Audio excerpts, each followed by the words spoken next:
Well, we have a chance to dry out now after some pretty significant rainfall over the course of Thursday and over the last 36 hours or so. Many neighborhoods picking up about a month's worth of rain for October. Parts of St. John's and Clay County with at least a half foot or more.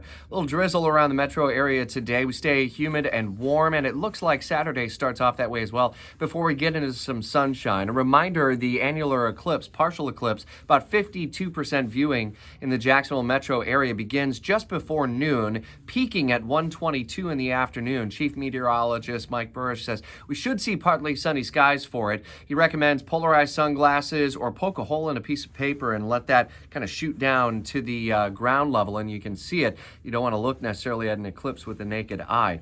As we look into the end of the weekend, it's looking beautiful for Jaguars kickoff on Sunday at the Bank against the Indianapolis Colts, and we drop like a rock early next week back down into the 40s in another taste of fall weather in Northeast Florida.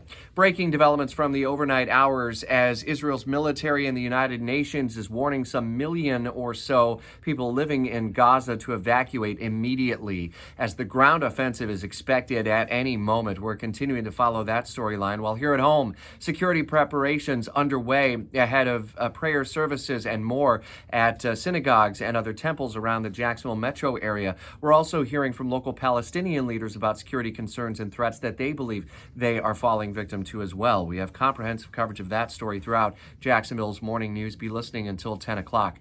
House Speaker candidate Steve Scalise drops out. And so now the GOP is left 10 days later after kicking out former House Speaker Kevin McCarthy back at square one. And it's unclear if Jim Jordan may have the 217 votes or some other member of the party may get the votes needed as well. We're in touch with local leaders from the Northeast Florida delegation and our team of reporters in Washington on what may happen next as GOP leaders head back to Capitol Hill and back behind closed doors early this morning.